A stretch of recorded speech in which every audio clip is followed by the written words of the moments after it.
तुम प्रत्यक्ष ब्रह्म हो, मैं तुम्हें ही प्रत्यक्ष ब्रह्म कहूँगा। सत्य और ऋत के नाम से भी कहूँगा। वे मेरी रक्षा करें, आचार्य की भी रक्षा करें।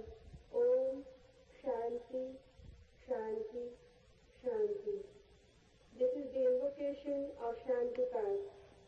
Om, let the sun be beneficent for us. Let Varuna be beneficent for us. Let Arya be beneficent for us. Let Indra and Brahaspati be beneficent for us. Let Vishnu be beneficent for us. Salutation to that Supreme, the Brahman. O air, salutations unto you, for you are the immediate Brahman, the Supreme. I shall call thee alone, the immediate Brahman. I shall also call thee as Rita and Satya, the law and the reality. Let them protect me. Let them protect the Acharya, the teacher. Om Shanti Shanti Shanti.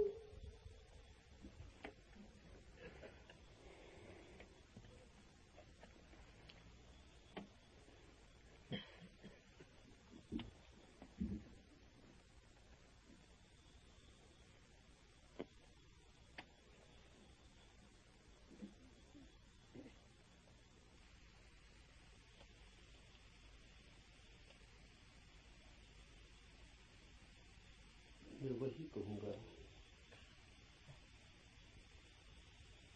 जो मैं जानता हूँ, वही कहूँगा जो आप भी जान सकते हैं। लेकिन जानने से मेरा अर्थ है जीना।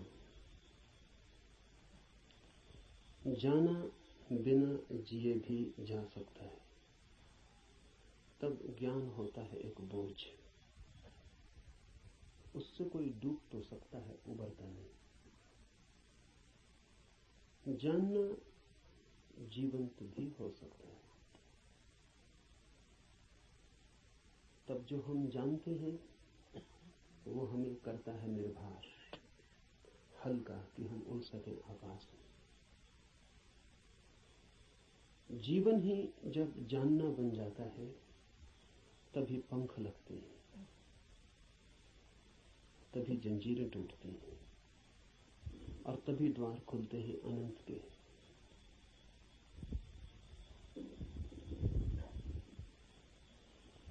लेकिन जानना कठिन है। ज्ञान इकट्ठा कर लेना बहुत आसान है और इसलिए मन आसान को चुन लेता है और कठिन से बचता है। लेकिन जो कठिन से बचता है वो धर्म से भी वंचित रह जाएगा। कठिन ही नहीं, जो असंभव से भी बचना चाहता है वो कभी भी धर्म के पास नहीं पहुंच पाएगा। धर्म तो है ही उनके लिए जो असंभव में उतरने की तैयारी रखते हैं। धर्म है जुआरियों के लिए, दुकानदारों के लिए नहीं। धर्म कोई सौदा नहीं है।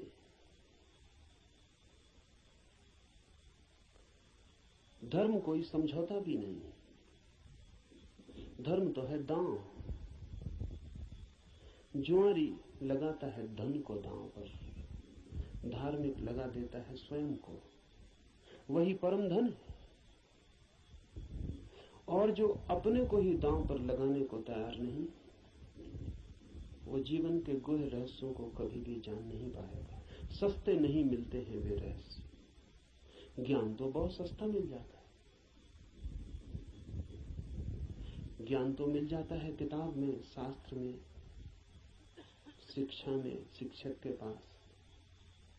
ज्ञान तो मिल जाता है करीब करीब मुफ्त, कुछ चुकाना नहीं पड़ता है। धर्म में तो बहुत कुछ चुकाना पड़ता है। बहुत कुछ कहना ठीक नहीं, सभी कुछ दांव पर लगा दे कोई तो ही उस जीवन के द्वार खुलते हैं। इस जीवन को जो दांव पर लगा दे उसके लिए ही उस जीवन के द्वार खुलते हैं। इस जीवन को दांव पर लगा देना ही उस जीवन के द्वार की कुंजी है। लेकिन ज्ञान बहुत सस्ता है, इसलिए मन सस्ते रास्ते को चुन लेता है, सुगम को। सीख लेते हैं हम बातें, शब्द, सिद्धांत, और सोचते हैं जान लिया। अज्ञान बेहतर है ऐसे ज्ञान से। अज्ञानी को कम से कम इतना तो पता है कि मुझे पता नहीं। इतना सत्य तो कम से कम उसके पास है। जिन्हें हम ज्ञानी कहते हैं उनसे ज्यादा असत्य आदमी खोजने मुश्किल। उन्हें यह भी पता नहीं है कि उन्हें पता नहीं। सुना हुआ, याद किया हुआ कंठस्थ हो गया, धोखा देता है। ऐसा लगता है मैंने भी जान लिया। मैं आपसे वही कहूंगा जो मैं जानता हूं, क्योंकि उसके कहने का ही कुछ मूल्य है। क्योंकि जिसे मैं जानता हूं, अगर आप तैयार हो तो उसकी जीवंत चोट आपके हृदय के तारों को भी हिला सकती। जिसे मैं ही नहीं जानता हूं, जो मेरे कंठ तक ही हो, वो आपके कानों से ज्यादा गहरा नहीं जा सकता। जो मेरे हृदय तक हो, उसकी ही संभावना बनती है। अगर आप साथ दें तो वो आपके हृदय तक जा सकता है। आपके साथ की तो फिर भी जरूरत होगी, क्योंकि आपका हृदय अगर बंद ही हो तो जबरदस्ती उसमें सत्य डाल देने का कोई उपाय नहीं है। और अच्छा ही है कि उपाय नहीं है, क्योंकि सत्य भी अगर जबरदस्ती डाला जाए तो स्वतंत्रता नहीं बनेगा, परतंत्रता बन जाएगा। सभी जबरदस्तियां परतंत्रताएं बन जाती। इसलिए इस जगत में सभी चीजें जबरदस्ती आपको दी जा सकती हैं, सिर्फ सत्य नहीं दिया जा सकता, क्योंकि सत्य कभी भी परतंत्रता नहीं हो सकता। सत्य का स्वभाव स्वतंत्रता है। इसलिए एक चीज भर है इस जगत में जो आपको कोई जबरदस्ती नहीं दे सकता, जो आपके ऊपर थोपी नहीं जा सकती, जो आपको पहनाई नहीं जा सकती, उड़ाई नहीं जा सकती। आपका राजी होना अनिवार्य शर्त है। आपका खुला होना, आपका ग्राहक होना, आपका आमंत्रण, आपका अहोभाव से भरा हुआ हृदय। जैसे पृथ्वी वर्षा के पहले पानी के लिए प्यासी होती और दरारें पड़ जाती हैं, इस आशा में पृथ्वी जगह जगह अपने ओंठ खोल देती है कि वर्षा हो। ऐसा जब आपका हृदय होता है तो सत्य प्रवेश कर रहा है।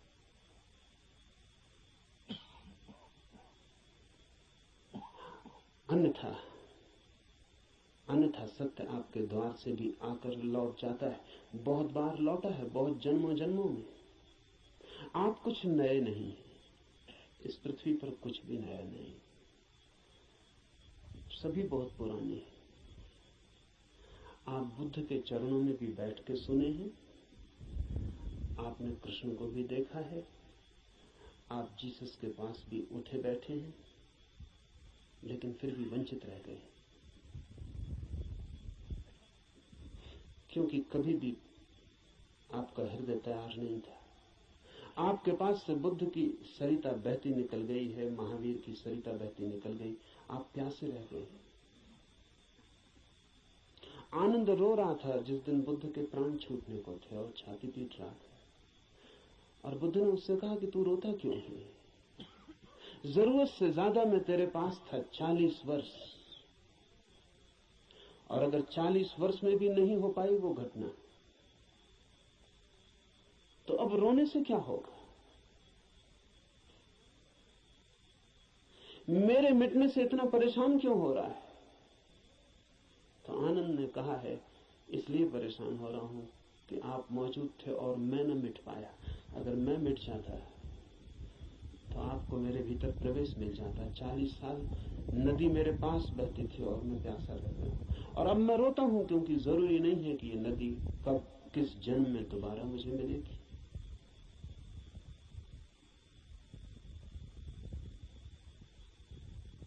आप कुछ नए नहीं हैं। आपने बुद्धों को दफनाया, महावीरों को दफनाया, जीसस, कृष्ण, क्राइस्ट, सबको आप दफना के जी रहे हैं। उनकी वो हार गए आपसे। आप काफी पुराने, जब से जीवन है तब से आप हैं। अनंत अनंत यात्रा है। कहां हो जाती होगी चूक? बस यही हो जाती है कि आप खुले ही नहीं, बंद है। मैं तो आपसे वही कहूंगा जो मैंने जाना है। अगर आप भी अपने को एक खुलापन बना सके तो आप भी उसे जान लेंगे।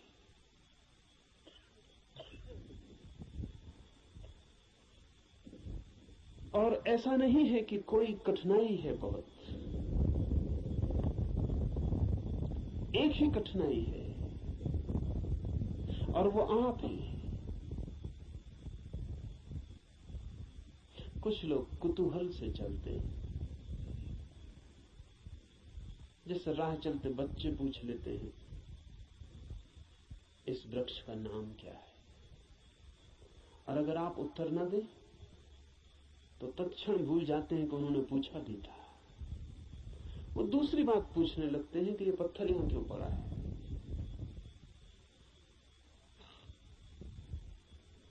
पूछने के लिए पूछते हैं, जानने के लिए नहीं पूछते। बिना पूछे नहीं रह सकते हैं, इसलिए पूछते हैं, जानने के लिए नहीं पूछते। जो लोग कुतूहल से जी रहे हैं वो अभी भी बचकाने हैं। अगर आप ऐसे ही पूछ लेते हैं कि ईश्वर क्या है, जैसे कि कोई बच्चा राह चलती दुकान देख के पूछ लेता हो कि ये खिलौना क्या है, तो आप अभी बच्चे हैं। और बच्चा तो माफ किया जा सकता है, आप माफ नहीं किए जा सकते। कुतूहल नहीं चलेगा। धर्म कोई खिलवाड़ नहीं है बच्चों का। और फिर उत्तर भी मिल जाए तो उससे कोई प्रयोजन नहीं है। बच्चे का मजा पूछने में है। उसने पूछा, यही उसका मजा है। आप उत्तर देंगे भी तो उस उत्तर में उसे कोई बहुत रस नहीं है। क्या बात? मनस्विद कहते हैं कि बच्चे नया नया बोलना सीखते हैं तो अपने बोलने का अभ्यास करते हैं पूछ पूछ कर। जैसे बच्चा नया नया चलना सीखता है तो बार बार उठ के चलने की कोशिश करता है, बोलना सीखता है तो बार बार बोलने की कोशिश करता है। इसलिए बच्चे एक ही बात को कई दफा कहते हैं। इसलिए कई दफा कहते हैं क्योंकि उन्हें बोलने का एक नया अनुभव, एक नया आयाम मिला है। उस नए आयाम में वे तैर के अभ्यास कर रहे हैं। इसलिए कुछ भी पूछते हैं, कुछ भी बोलते हैं। अगर आप भी धर्म की दुनिया में कुछ भी पूछ रहे हैं, कुछ भी बोल रहे हैं, कुछ भी सोच रहे हैं और कोई गहरी जिज्ञासा नहीं है, बस कुतूहल है, तो अभी आप और कुछ बुद्धों को दफनाएंगे। अभी और न मालूम कितने बुद्धों को आपके साथ मेहनत करनी पड़ेगी।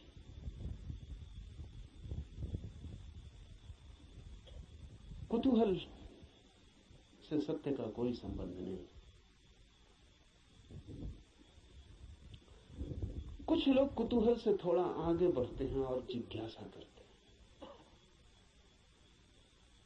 जिज्ञासा में थोड़ी ज्यादा गहराई है,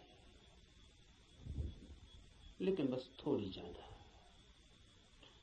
जिज्ञासा भी बहुत गहरी नहीं, वो भी उथली है, क्योंकि जिज्ञासा है केवल बौद्धिक। और बुद्धि भी ऐसी है जैसी खाज होती है, खुजलाएं तो थोड़ा रस आता है। ऐसा बुद्धि को भी खाज होती रहती। ईश्वर है, आत्मा है, मोक्ष है, ध्यान क्या है, करने के लिए नहीं। ईश्वर क्या है, जानने के लिए नहीं, चर्चा के लिए, बातचीत के लिए।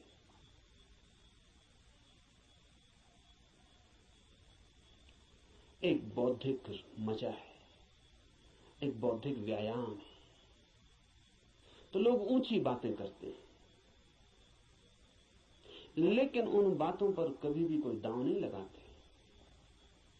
ईश्वर है या नहीं, इससे कोई प्रयोजन नहीं है। और ईश्वर हो तो, ईश्वर न हो तो वे जैसे हैं वैसे ही बने रहते हैं। ये बड़े मजे की बात है। एक आदमी मानता है कि ईश्वर है और एक आदमी मानता है कि ईश्वर नहीं, और दोनों की जिंदगी बराबर एक सी। कोई गाली दे तो उसे भी क्रोध आता है जो मानता है कि ईश्वर है, और उसे भी क्रोध आता है जो मानता है कि ईश्वर नहीं। बल्कि कई दफे तो ये देखा जाता है कि जो मानता है ईश्वर है उसे ज्यादा क्रोध आता है, क्योंकि जो मानता है कि ईश्वर नहीं है वो ज्यादा से ज्यादा क्या कर सकता है? आपका गाली दे सकता है, मार सकता है, हत्या कर सकता है। लेकिन जो मानता है ईश्वर है वो आपको नरक तक में सड़ा सकता है। उसके पास ज्यादा उपाय क्रोधित होने के। अगर ईश्वर के मानने और न मानने से कोई भी अंतर जीवन में न पड़ता हो तो उसका अर्थ है कि ये ईश्वर से कोई संबंध नहीं है, बौद्धिक बातचीत है।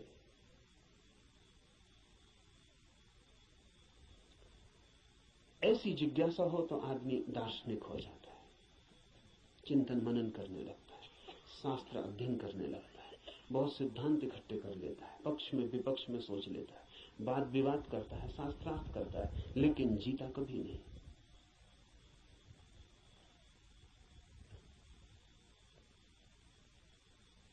अगर आप भी सिर्फ जिज्ञासा से भरे हैं तो यात्रा नहीं होगी।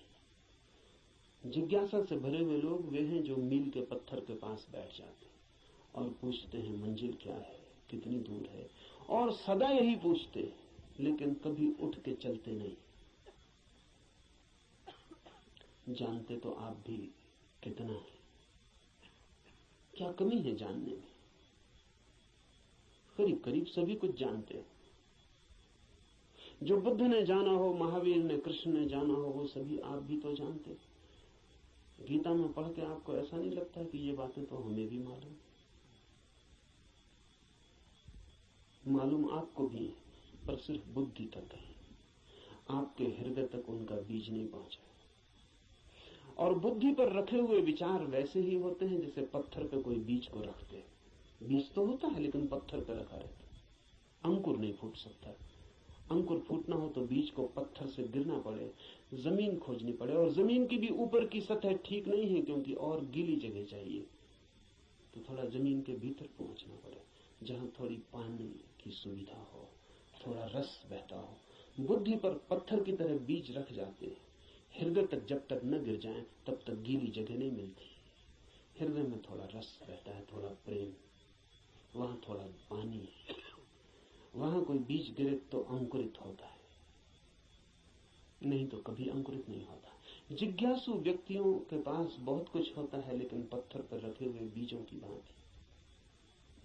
जमीन भी ज्यादा दूर नहीं होती, लेकिन थोड़ी यात्रा भी मुश्किल है। चलना बिल्कुल नहीं है तो पत्थर पर ही बीज रखा रह जाता है। इतनी यात्रा तो करनी ही पड़ेगी कि बीज पत्थर से नीचे गिरे, जमीन पर आए, जमीन में जगह खोजे, थोड़ी गीली भूमि को पाए, थोड़ा छिप जाए अंधेरे में। ध्यान रहे, जगत में जो भी जन्म पाता है वो गहन, मौन, एकांत, अंधेरे को चाहता है। बुद्धि में तो जितनी चीजें रखी हैं वो सब खुले प्रकाश में रखी हैं, वहां अंकुर नहीं होते। हृदय है, आपके भीतर गीली जमीन है छिपी हुई, वहां कुछ पैदा होता है। इसलिए जो सिर्फ जिज्ञासा से जीते हैं वे विद्वान बन जाते हैं, पंडित बन जाते हैं, ज्ञानी बन जाते हैं, लेकिन कुछ अंकुरित नहीं होता उनके भीतर। कोई नया जन्म, कोई नया जीवन, कोई नए फूल, कुछ भी नहीं। एक और जिससे संबंध है हमारा, एक और भी दिशा है खोज की, उसे हम कहते हैं मुमुक्षा। जानने की फिक्र नहीं है, जीने की फिक्र है। जानने की फिक्र नहीं है, होने की फिक्र है। ये सवाल नहीं है कि ईश्वर है, सवाल यह है कि क्या मैं ईश्वर हो सकता हूं। अगर ईश्वर हो भी और मैं ईश्वर न हो सकूं तो कोई सार नहीं है। सवाल ये नहीं है कि मोक्ष है, सवाल ये है कि क्या मैं भी मुक्त हो सकता हूं। अगर मैं मुक्त हो ही ना सकूं और मोक्ष हो भी कहीं तो क्या अर्थ है। ये बात नहीं है कि आत्मा है भीतर या नहीं, हो या ना हो। सवाल असली ये है कि क्या मैं आत्मा हो सकता हूं। मुमुक्षा है होने की खोज, और जब कोई होना चाहता है तब दांव पर लगना पड़ता है। इसलिए कहता हूं धर्म है जुआरियों का काम। वही कहूंगा जो मैं जानता हूं, जो जिया है। अगर आप तैयार हुए दांव पर लगाने को, तो जो मेरा अनुभव है वो आपका अनुभव भी बन सकता है। अनुभव किसी के नहीं होते, जो भी लेने को तैयार हो उसी के हो जाते हैं। सत्य पर किसी का कोई अधिकार नहीं, जो भी मिटने को राजी है वही उसका मालिक हो जाता है। सत्य तो उसका है जो भी उसे मांगने की तैयारी दिखलाता है, जो भी अपने हृदय के द्वार खोलता है और उसे पुकारता है।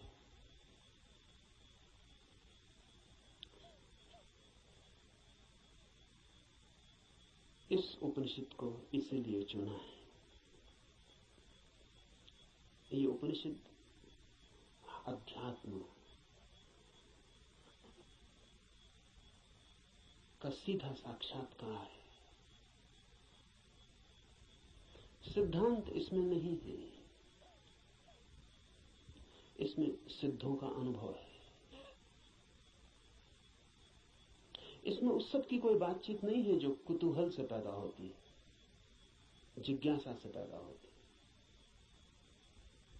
नहीं, इसमें तो उनकी तरफ इशारे हैं जो मुमुक्षा से भरे हैं, और उनके इशारे हैं जिन्होंने पा लिया है। कुछ ऐसे लोग भी हैं कि जिन्होंने नहीं पाया, लेकिन फिर भी मार्गदर्शन देने का मजा नहीं छोड़ पाते। मार्गदर्शन में बड़ा मजा है। सारी दुनिया में अगर सबसे ज्यादा कोई चीज दी जाती है तो वो मार्गदर्शन है, और सबसे कम अगर कोई चीज ली जाती है तो वो भी मार्गदर्शन है। सभी देते हैं, लेता कोई भी नहीं। जब भी आपको मौका मिल जाए किसी को सलाह देने का तो आप चूकते नहीं। जरूरी नहीं है कि आप सलाह देने योग्य हो, जरूरी नहीं कि आपको कुछ भी पता हो जो आप कह रहे हैं, लेकिन जब कोई दूसरे को सलाह देनी हो तो शिक्षक होने का मजा छोड़ना बहुत मुश्किल हो जाता है। शिक्षक होने में मजा क्या है? आप तत्काल